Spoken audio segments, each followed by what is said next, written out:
Right off the bat, we had the pre-show match. I'm not sure if anybody saw that match in particular, but it was SCU taking on the Dark Order. This match went 9 minutes and 25 seconds, to be exact, thanks to Wikipedia. And we had at one point, thank you for the host there, Peck and Rod, appreciate that, and thank you for the follow earlier to T Dog, appreciate that. Where they're doing an interview backstage, and Christopher Daniels is kind of talking up the match and saying that he's going to be out there and watch out for his boys and kind of giving that spew the normal stuff. And you get Scorpio Sky and Kazarian kind of saying that they didn't want him at ringside to keep him backstage for the match. So he ended up staying backstage for the whole match. We did get the Dark Order's minions get involved during the match as well. And the Dark Order did pick up the win. We did end up seeing a kind of a tease of the Exalted One, where you saw Christopher Daniels walk out with kind of like what was that, like I don't know how you would describe what he was wearing, but... If anyone remembers the Vince McMahon kind of reveal as Austin, it was me, that's basically kind of what it looked like. Right. It was around those lines. And he showed up, and it ended up being Christopher Daniels. I think a lot of people thought it might have been the actual... the Exalted One, but it wasn't. It was Christopher Daniels hiding underneath everything, and he comes up and attacks and saves the day for everyone. But the Dark Order picks up the win tonight, Dave. The match was okay. It really didn't do much for me. But what did you think of the match to start off the pre-show of AEW tonight? I thought it was going to be actually on the card, so it was a little different. But yeah, I mean, by the time this time came around, I was hyped for the show anyway, so I was ready to see this was all about. And when this first started, I wasn't a fan of it, but I'm really starting to dig the Dark Order a lot more now. Okay. Any particular reason why now you're starting to come around on them? I don't know. I mean, I'm kind of digging how they're doing this Exalted One, or who it could be, or who it might not be. Now there's more speculation going around. Is it Matt Hardy? Is it Lance Archer? I mean, who is it? I mean, that's kind of the intriguing part. I think Christopher Daniels would have been a letdown if it was him. But I wouldn't mind to see the Fallen Angel gimmick return, so that would be kind of cool. But yeah, I don't know. I just kind of liking this whole join the Dark Order thing. I kind of like it.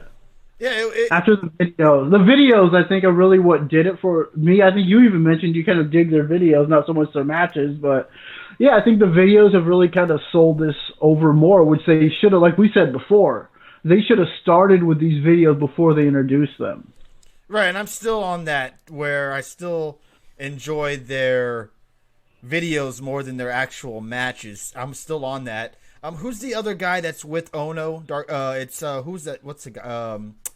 Stu Grayson? Yes, Stu Grayson isn't bad. He kind of impresses me. He is awesome. Yeah, he's pretty good inside that ring, but Uno hasn't really done anything for me to be like, all right, I like this as a tag team. Grayson by himself, I would enjoy in particular as a singles wrestler, but they're obviously a tag team at the moment. Anything else you want to say about this match, or we can just move on into the opening match of AEW's pay-per-view? I like how they kind of eliminated the fact that it's not Christopher Daniels. So they eliminated that. Are you sure, though? Are you positive on that? Thank you for the host there, Bob Ruski. Appreciate that. Because if it was going to be Daniels, they would have done something more with it. But this could be a smoke screen, Dave. Remember the Swerve, bro, where Christopher Daniels could be hiding that he is the Exalted One. Now, saying that if he is the Exalted One would be a huge letdown, especially with the teases that we've been getting with Matt Hardy and everyone else being kind of teased at the moment. So I think if it was Christopher Daniels, I think a lot of the people that are wrestling fans or Matt Hardy fans or Archer fans or anywhere around the world that doesn't want Daniels as the Exalted One will be pretty let down if it is him. And I agree with you on that. I think it would be... Look, here's my question. If it is Christopher Daniels, he's not very much of an intimidating leader of a group. Wouldn't you agree with that? And to me, it's still kind of hard for me to think it's Matt Hardy, because when you think of leaders of a group, he has to be intimidating somewhat, right? Or is that maybe... Am I thinking way too much into this? You would want it to be, though. Yeah, I can kind of see what you're saying. I kind of agree with you, and I kind of don't. But I think if you're doing Fallen Angel, Christopher Daniels, and it was him behind everything all along, I mean, it could work. It just would be a letdown, I think, a little bit, because you want to see something different. You know, you want to see something that you weren't expecting. If it's Lance Archer, fine. I mean, I guess if it's Matt Hardy, I think it would be a terrible idea, but whatever. I don't know who it could be unless it's someone who's in control. You know, someone who has power, who could make stuff happen, you know. If it's, I don't think it's going to be Cody, but someone like that would have made sense because he has power. Or what if it's the one person that everyone says will never be on TV, Tony Khan? That would make sense because my God, if it was Tony he Khan, has power. People would have a shit fit if it was Tony Khan. Honestly, I think they would be absolutely upset. I think they would say that would be pulling a Vince McMahon move. I think if it was Tony Khan, they would say it's the greatest thing ever because it's AEW. Vince Russo says Shroom.